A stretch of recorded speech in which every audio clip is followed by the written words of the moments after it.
Are loopholes in the US gun laws contributing to violence in Mexico and feeding its drug war? I'm Femi Oke, and today the stream explores what's often called the Iron River of American-sourced assault weapons flowing south of the US border. Right now we are live on YouTube, so be sure to send your comments and I will do my very best to get them into the show.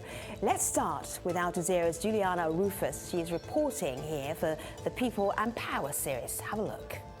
Since 2004, well over 150,000 people have been killed in Mexico's so-called war on drugs. Here in Tamaulipas, the Gulf Cartel and the Los Zetas Cartel are in a violent battle over the control of lucrative drug routes. Civilians are often forced to take sides or end up in the crossfire. Hay más de 5,000 cuerpos sin identificar en Tamaulipas, en las fosas comunes. Esos son los efectos de una especie de guerra civil y que ahí están los resultados, pero que además que no se le ve fin.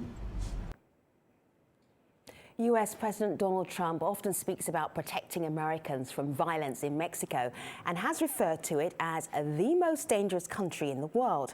That's not true. According to the Institute for Economics and Peace, it's actually Syria. Little consideration, though, is given to the violence being exported the other way. The US Government Accountability Office estimates that 70% of all guns recovered from crime scenes in Mexico between 2009 and 2014 could be traced back to the US. And in 2017, Mexico launched almost 17,000 gun murder investigations. That's a record for the country. Thousands of people have disappeared or been killed, caught between criminals armed with American-made assault weapons and Mexico's militarized security apparatus. So, what can be done to close the loopholes in US gun laws and curb the violence stoked by Mexico's ongoing drug war? Joining us on Skype to talk about this in Monterrey, Mexico, Eugenio Vigend is the Associated Director for Gun Violence Prevention at the Center for American Progress. That is a Washington, D.C.-based think tank. In Mexico City, Grace Fernandez is a regional coordinator for Fundem, an advocacy group working to raise awareness about missing people in Mexico. She says the Mexican military is behind the disappearance of her brother.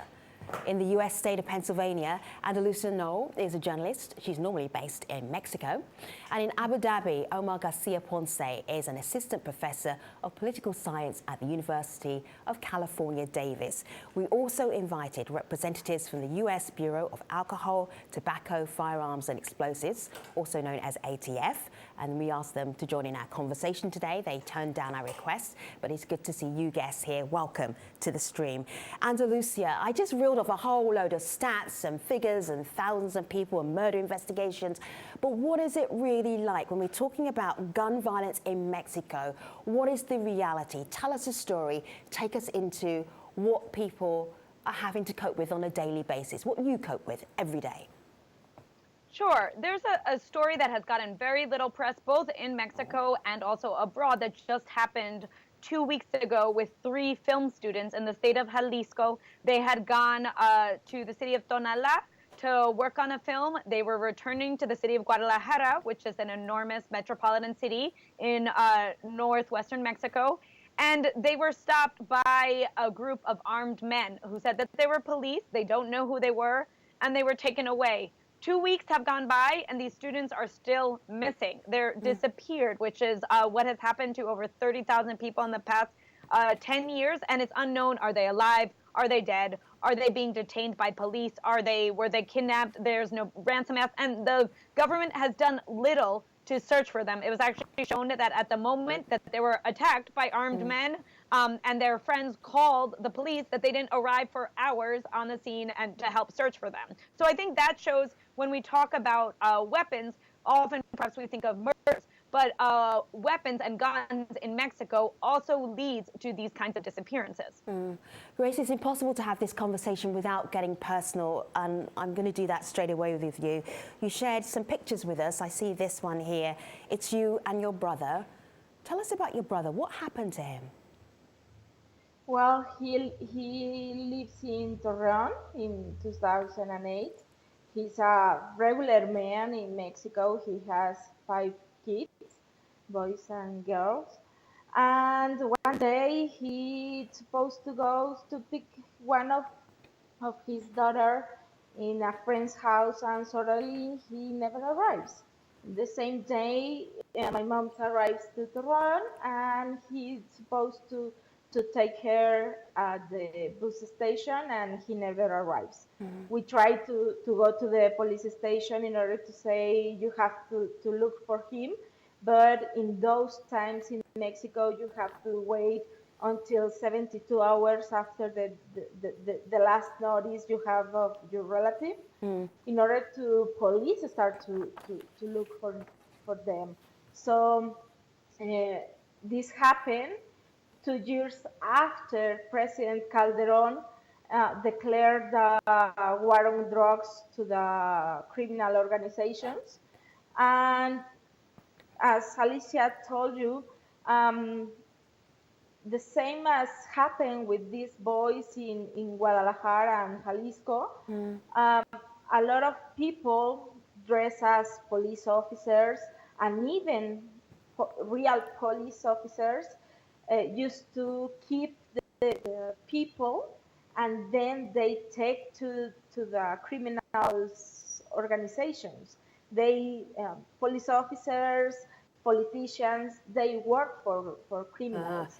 So Grace, this is really interesting. And I should say earlier that was a picture of your mum and your brother. You are the spitting image of your mother, so excuse me for that. Beautiful woman.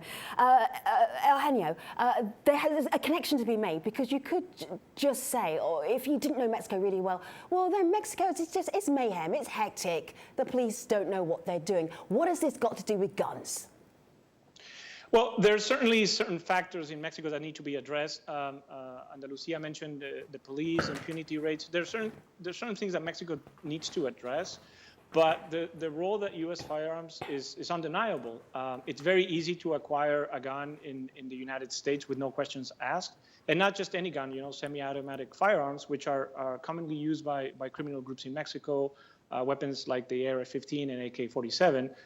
So they definitely do play a role. The correlation between the manufacturing of firearms in the United States and levels of violence, particularly homicides in Mexico, is interesting.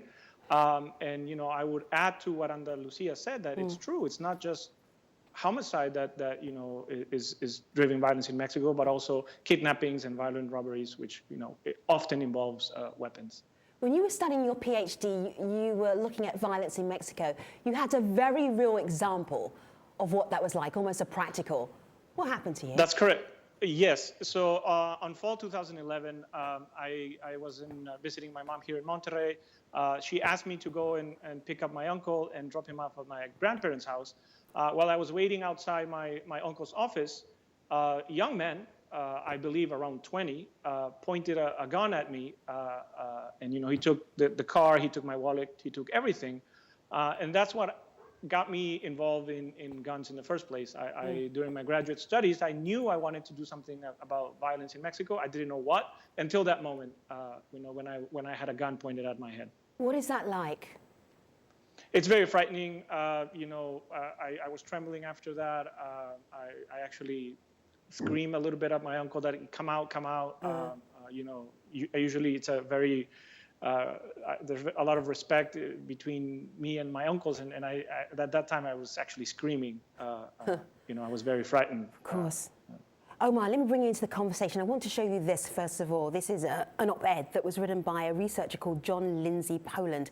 His op-ed started "America's Guns Made in the US, Killing in Mexico." John also made this comment and sent this comment to us. Have a listen. The enormous growth of the export of guns from the United States to Mexico, legal export, has also contributed to violence there, because there's an arms race between state forces and organized crime, because many state forces are colluding with organized crime, and because of the human rights violations directly committed by police and the military that remain in impunity. And instead of trying to control those end uses, the United States is instead deregulating firearms exports, especially under the Trump administration. Omar, there's a lot going on there, but let's look at this militarization of the police. How do you explain that? How do you unpack that for people outside of Mexico? Well, I think it's important to remember that the role of guns in Mexico's violence is very important, not only in the sense that it's fueling criminal organizations with very powerful guns, but also in the sense that there is so much availability because of getting access to them in the US that they can end up also in the hands of different types of organizations that are not explicitly related to drug trafficking. But we have to remember that organized crime groups, their power, their main source of power are financial power and intimidation power. And the intimidation power relies on having access to very powerful guns, which became fairly easy after the expiration of the federal assault weapon ban in the US. You remember there was a federal assault weapon ban that took place between 1994 and 2004. And after the expiration of this ban, it was relatively easy to get access to semi-automatic weapons in any gun shop in the United States. And after that, we observed a very significant, very sharp increase in murders in the north of Mexico, particularly. So my impression is that the debate on gun control is something that it's important domestically for the US because of the mass shootings and the violence that takes place within the country. But it's also important to take into account that these guns are fueling violence across the border. And this is something that I believe that the Mexican government should push harder on trying to negotiate or to advance this agenda on having a stricter gun control because it's affecting directly our country. Interesting. Alexi Chavez here on Twitter says, we need to find a way to control gun sales, and the Mexican government needs to control the violence that permits criminal gangs to control local police and authorities in some parts of Mexico. Andalusia? Yes, that is the police and also the army are often complicit in this violence, not just allow it to happen, but also actively participate in it. I work a lot in the state of Guerrero, which is in southern Mexico. It is the state where 43 students were kidnapped and disappeared and fired on by both local police, and also it's believed that state and federal police and also the army were present during the attack. The students are still disappeared 3.5 years later, and since then hundreds of other people have been disappeared and murdered. And also, it's not just that the police actively participate in this kind of criminal activity, but also there are no proper investigations. I could say both in my experience in Guerrero and also in Mexico City, often when people are victims of violent crimes in which guns were used, they go to their local police station and try to report the crime, and they say, do you have proof that you were robbed at gunpoint? And they're like, how can I have proof? You know, what do you want me to take a picture with the cell phone that they robbed from me? And they often say, well, if you don't have proof, we can't do anything about it. I did accompany a friend who was mugged. He was mugged, in this case it was with a knife, but he does believe that they also may have had a gun. And he went and they were like, well, if you don't have any proof, we can't take even your declaration. And if no one else has said that they've been mugged there, then we can't do anything. I talked to other people in the area, and they said that repeatedly the same people who had mugged him had mugged dozens of other people on the same street, and every person that got to the police, they had not done anything. When their stolen items were used in a store nearby where they had cameras, they also went to the store and asked to see if the cameras had footage, and also nothing was done. So there's a whole complicity both between criminals, the police that are both incompetent, inept, and don't have or don't investigate, and then also between even stores that allow these criminals to operate. This is both in Mexico City and also in the state of Guerrero. Put the name of the things on the table. This is corruption. If the corruption doesn't exist in Mexico, that guns won't be never in the hands of the criminals. The main problem is that Omar said something very important. Criminals have two powerful things. They're terrified that they cause to the people, but also the financial power that make them that gives them the chance to buy anyone, politicians, governments, police officers, even militaries. The Zetas are composed with mainly with special forces militaries, and nobody says nothing. Nobody investigates. That's a complete impunity in Mexico.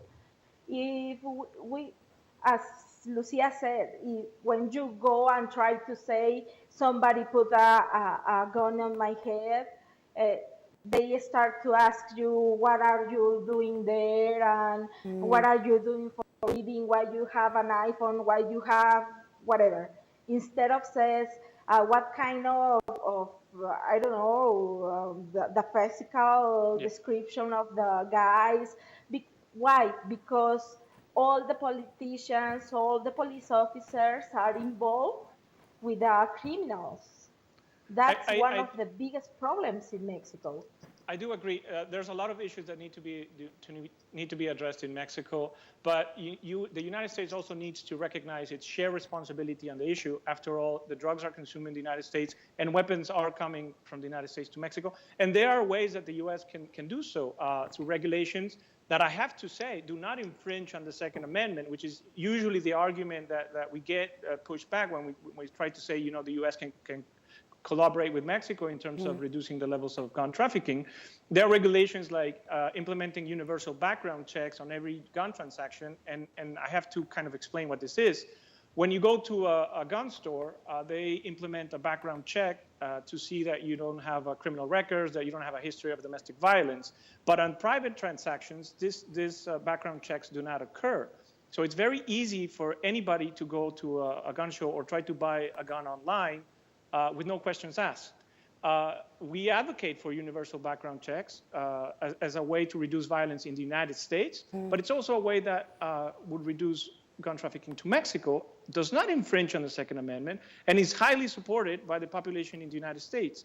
Universal background checks, almost 100% of the population support this regulation. And this is just to mention one example. You also have the regulation of assault weapons, which is also supported by the high percentage. So guys, just take a pause for a minute. I want to remind our audience how easy it is to buy a gun in the United States. And I'm actually I think I might just blow people's minds here. This is the border, okay, between the US and Mexico. Everywhere where you see, it's supposed to be a little red dot, but there are so many of them. All of these red areas here, these are about 7,000 gun stores. 7,000 approximately, where you can get guns legally in the US, and look how close Mexico is here. Now, how easy is it to actually buy a gun? Juliana Rufus was reporting for People and Power, and she asked one licensed gun dealer, how do you do it? This is what he told her. Have a look. If somebody comes in and wants to buy a weapon from you, what are you required to do by law? When you are an FFL dealer, you can only sell to people in your state. They have to show some kind of proof of ID. They need to fill out one of these, okay? This is called the 4473. And they're gonna ask you, are you the actual buyer to the gun? They're gonna ask you, are you under indictment? Have you ever been convicted? All these kind of questions. Can they lie? Yes, they can. They can lie in the form. Goodness me. All right, so I did say that the ATF were not going to be with us today. I did look at their press release talking about their work. The ATF is dedicated to reducing firearms trafficking and firearms-related violent crime. That is what they're dedicated to do. I'm looking at the various sites and the various agencies for the U.S. Immigration and Customs Enforcement, and they publish their successes when they've stopped illegal trading of guns. And they say, look, this is what we're doing. This is how we're trying. Let's talk solutions and fixes, Omar. How do we get out of this situation where literally people are dying in Mexico because of guns that are legally bought in the US, Omar? What do we do? Yeah. I would like just to give you some illustration of the magnitude of the problem, because it's a very, very serious issue. So you were showing this map in which we know that there are around 7,000 gun shops in the border with Mexico, in the United States. Yeah. In Mexico, there is only one official gun shop, which is managed by the Mexican Army. So it's pretty much impossible to buy a gun legally in Mexico. There is a significant black market of domestic guns, but there is also all these guns coming from the US. because you just cross the border and without really any serious background check, you can buy a gun and smuggle it into Mexico. But some thing that is very, very important to remember is that these are state-level policies. And for example, California has retained a state-level ban on semi-automatic weapons or assault weapons. So this has very important implications for the patterns of violence that we observe in Mexico, especially in the north of Mexico, because the municipalities, the Mexican municipalities that are closer to New Mexico, Arizona, and Texas have experienced much more violence than the municipalities that are closer to California, where it's much more difficult to get access to these powerful weapons. So according to one study that we conducted, we estimated that there were at least around 200 additional deaths within 100 miles of the border. So we're talking about, I mean, that was starting 2004, so it's been 14 years already. So if I put you on a spot, Omar, I'll put you on a spot. Solution number one is what? What can we do today, this year, in a sentence? We need stricter gun control in the U.S., and that's we have to approach this as a bilateral issue, as Eugenio was saying, because this is not only about regulating guns to improve the safety of the United States or to prevent mass shootings. This is also important to prevent the wave of violence that has been affected Mexico. I hear you, Omar. It's also the corruption in the USA part, because as Omar said, just the Mexican army is the one who can import. And for example, the guns that you can go and buy in the border are automatic weapons, but you can buy a grenade launcher or my goodness, great. A Barrett 50. Oh my goodness. Legally. So wow. All right, so there's something I want to do, which is really important, because I told you, Grace and Andalusia, that we had to get personal with this conversation, because the stats don't tell us about the personal trauma and the tragedy. I want you to meet two people, Antonio and Araceli. These are families who have lost their family members, literally have disappeared. They're one day, gone the next. This is what they told the stream. Have a look. Le pedimos al gobierno americano que deje de vender armas al gobierno mexicano, porque con ellas nos están desapareciendo y nos están asesinando. Mi nombre es Antonio Tizapa, soy padre de Jorge Antonio Tizapa Legideño, uno de los estudiantes desaparecidos por el gobierno mexicano. Soy Araceli Rodríguez, madre de Luis Ángel León Rodríguez, policía federal desaparecido el 16 de noviembre del 2009 en Zitácuaro, Michoacán. El tráfico de armas que cruza de Estados Unidos a México ha dejado una estela de miles de muertos y desaparecidos en mi país. La venta de armas a diestra y siniestra en las armerías de Estados Unidos es un problema muy difícil y duro, porque no solo deja muertes en mi país y desolación, sino en el propio país de Estados Unidos. Andalusia, I have lost track of the number of programs we've asked you to come on the stream to talk about Mexico and violence in one form or another. In a sentence, just wrap it up for us, this conversation here. Where are we today? Where's the hope? The hope? Oh, I was going to give you more negative things. Thanks. I mean, I think the hope is that people are standing up to it, that they are no longer, accepting that the violence is just a part of Mexico, that there's corruption, as Grace talked about, that there's families that have stood together, as Antonio Tizapa, who's there in New York, and other families of the disappeared in Mexico. They are actually going out and searching for their loved ones, both alive or dead, and not giving up. Connections. I hear that. Omar and Grace and Eugenio and Andalusia, we need more time. We will have that time online. #AJStream. Thanks for watching, everybody. I'll see you online. Take care.